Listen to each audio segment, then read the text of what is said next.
Shalom,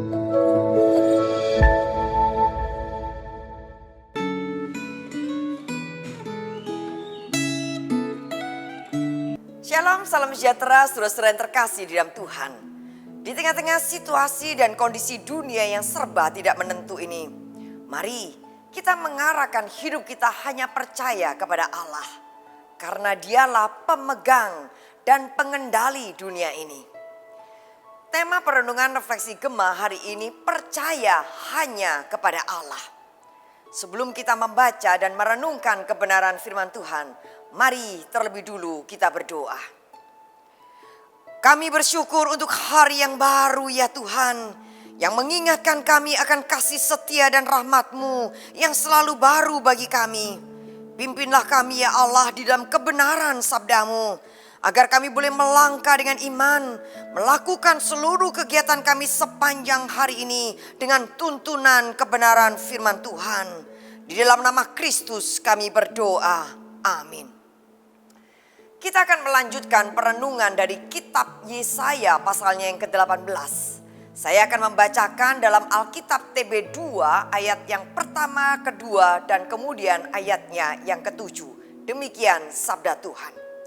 Wahai negeri yang penuh dengan sayap di sepanjang sungai-sungai Ethiopia, yang mengirim duta-duta melalui laut dengan perahu-perahu pandan, yang mengarungi permukaan air. Pergilah hai utusan-utusan yang tangkas, kepada bangsa yang jangkung dan berkulit mengkilat, kepada kaum yang ditakuti jauh dan dekat, kepada bangsa yang kuat dan kejam, ke negeri yang dilintasi sungai-sungai. Pada waktu itu persembahan akan disampaikan kepada Tuhan semesta alam oleh kaum yang jangkung dan berkulit mengkilat, kaum yang ditakuti jauh dan dekat, bangsa yang kuat dan kejam, dari negeri yang dilintasi sungai-sungai ke Gunung Sion, tempat nama Tuhan semesta alam. Amin.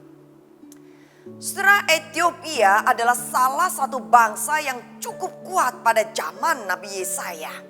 Ia berhasil menaklukkan Mesir dan berkuasa dari tahun 715 sampai 633 sebelum Masehi.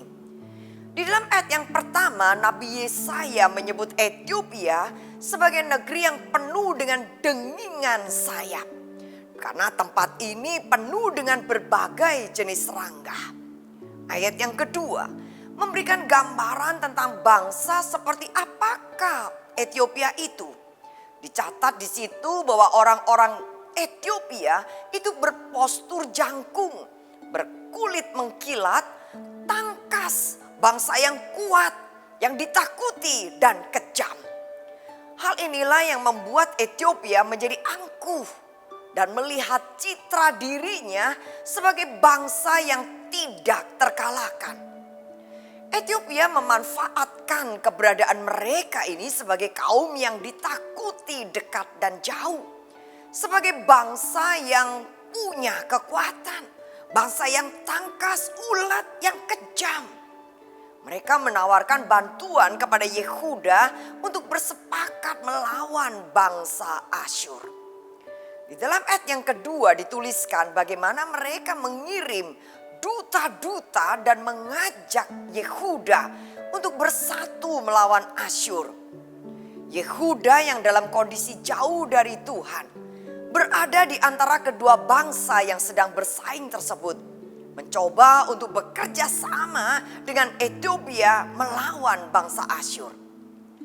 Saudara-saudara, sesungguhnya dalam hal ini Ethiopia begitu merendahkan Yehuda dan bertindak seolah-olah hanya mereka yang mampu memberikan pertolongan kepada Yehuda. Namun dalam ayat yang keempat kita melihat bagaimanakah reaksi daripada Allah sebagai pemilik bangsa Yehuda. Allah berfirman bahwa ia akan berdiam diri di tempat kediamannya.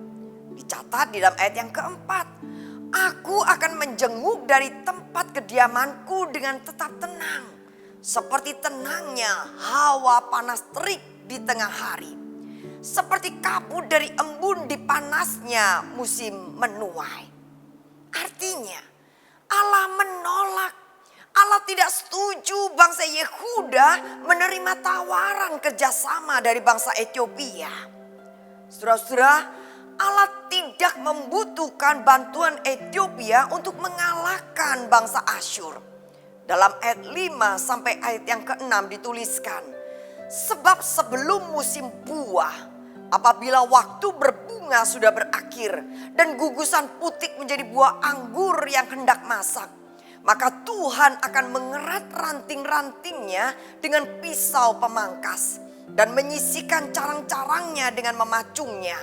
Semuanya itu akan ditinggalkan bertumpuk-tumpuk bagi burung-burung buas di pegunungan dan bagi binatang-binatang di hutan. Pada musim panas, burung-burung buas akan bermukim di situ dan segala binatang hutan pada musim dingin.